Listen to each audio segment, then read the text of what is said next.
There is something underneath the Australian desert that most people have never been told about. Not a single discovery. Not one finding from one team at one site.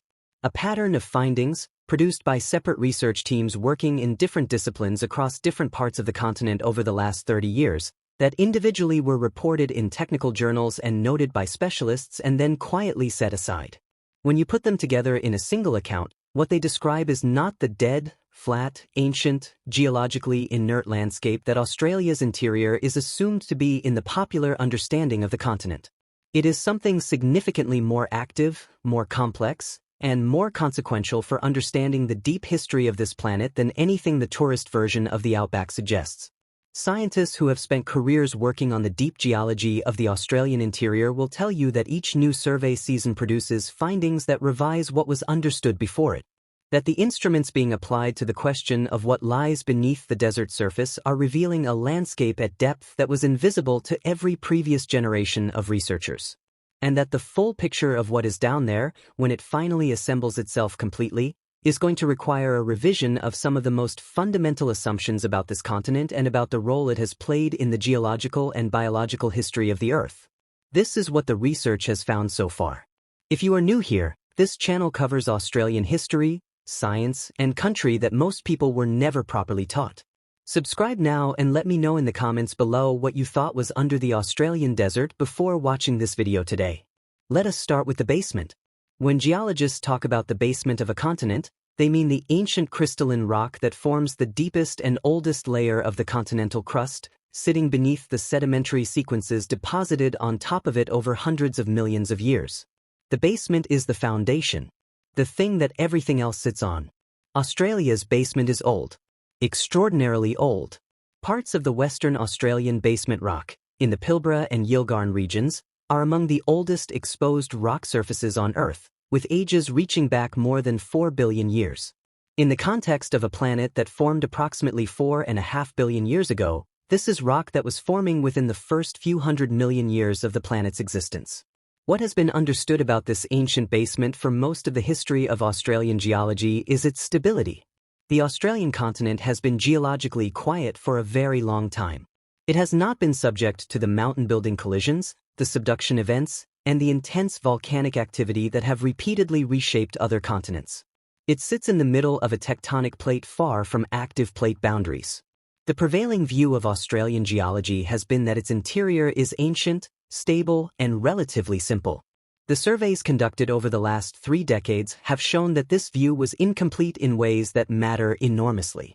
The first significant revision came from deep seismic reflection surveys conducted by Geoscience Australia as part of its ongoing program to map the deep structure of the continental crust. Deep seismic surveys work by generating controlled sound waves at the surface and recording the reflections that return from boundaries between rock layers at depth, producing images of the geological structure that extend tens of kilometers below the surface.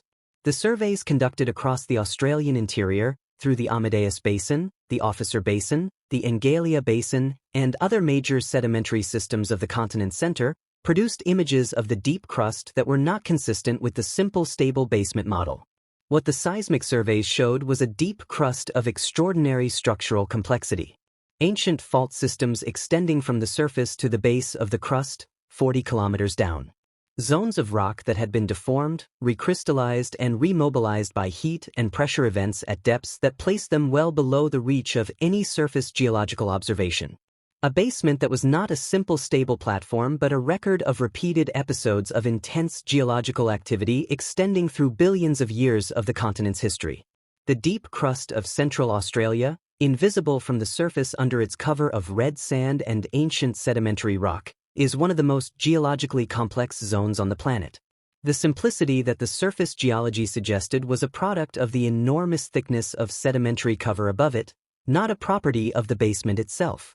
This finding alone revised the framework within which Australian geology was understood. What came next revised it further. The deep seismic surveys identified, in the lower crust of the Australian interior, zones of anomalous seismic velocity. Places where the speed at which seismic waves travel through the rock is different from what the known composition of the basement would predict. These velocity anomalies are significant because seismic wave speed is sensitive to the physical state of the rock, its composition, its temperature, the presence of fluids within it, and whether it contains zones of partial melt. The velocity anomalies in the lower crust of the Australian interior are not explained by composition alone. The temperatures they imply, estimated from the relationship between seismic velocity and temperature in rocks of the relevant composition, are higher than the stable ancient basement model predicts. The Australian interior is hotter at depth than it should be if it were the cold, dead, geologically inert platform it has been described as. The heat comes from two sources that the research has identified and documented. The first is the extraordinary concentration of heat-producing radioactive elements in the Australian basement rock.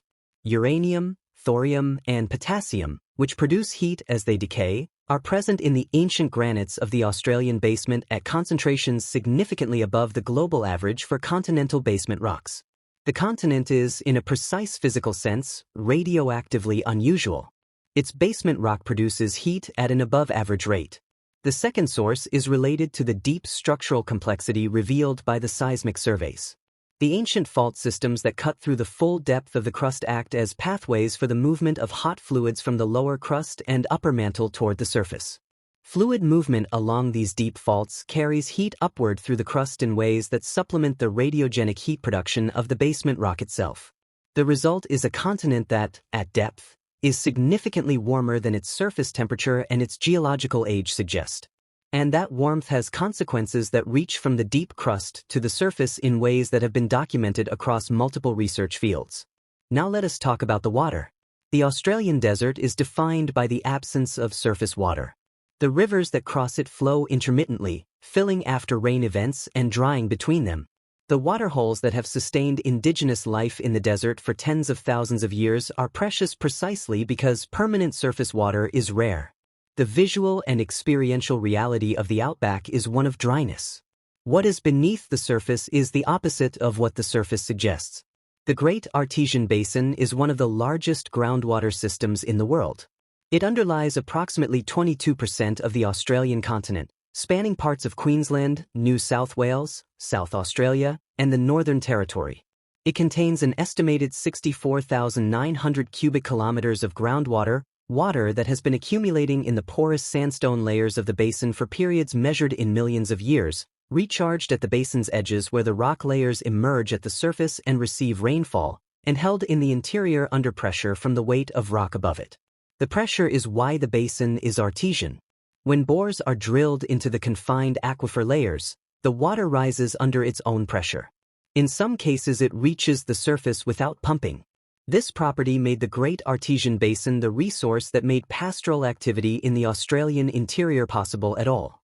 Without the bore water from this system, the interior of the continent would have been inaccessible to the cattle and sheep industries that shaped European-Australian settlement of the outback.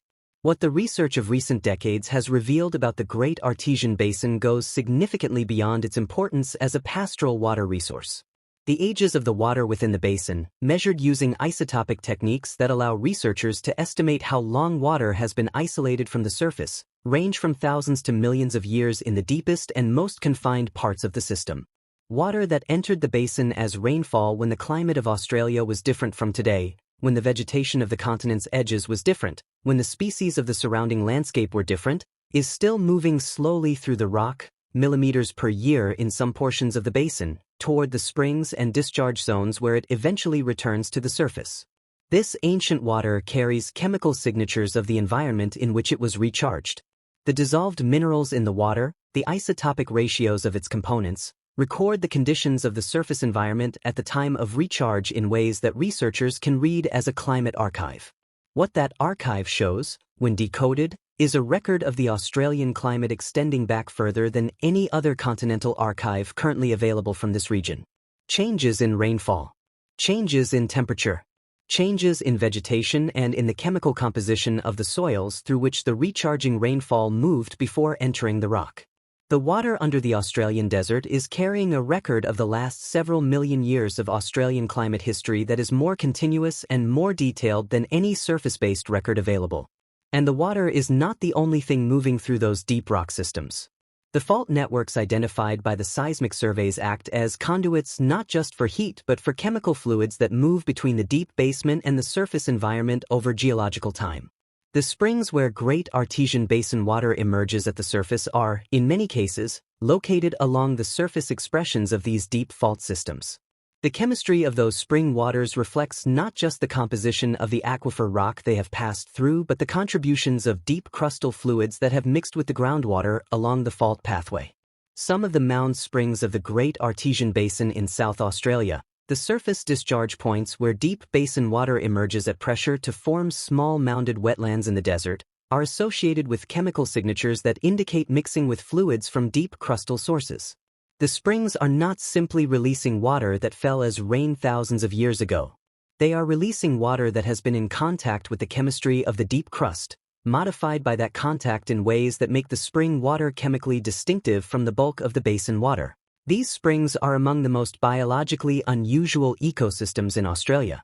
The mound springs of the Lake Eyre Basin contain endemic species, organisms found nowhere else on Earth, that have evolved in the specific chemical and thermal conditions of the spring environment over extended periods of isolation. Some of these endemic species have evolutionary relationships that suggest their lineages have been isolated in spring environments in this region for millions of years. The biological communities of the mound springs are archives of evolution in isolation, maintained by the steady output of deep groundwater from a system that has been functioning continuously for longer than those species have existed. Now let us talk about what the biological research has found beneath the desert surface in a more literal sense. The stygofauna research. Stygofauna is the collective term for animals that live permanently in groundwater systems, in the water-filled pore spaces and fractures of rock and sediment beneath the surface. They are small. Most of them are crustaceans or worms or insects at early life stages. They live in complete darkness, in conditions of limited food availability, in environments where the pace of life is slow and the evolutionary pressures are those of extreme isolation.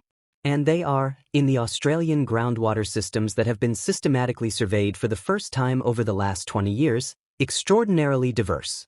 Research conducted by teams from the Western Australian Museum, the University of Adelaide, and the CSIRO, published across a series of papers in international journals of biodiversity and ecology, has documented stygofauna communities beneath the Australian desert that represent one of the most significant biological discoveries on the continent in decades.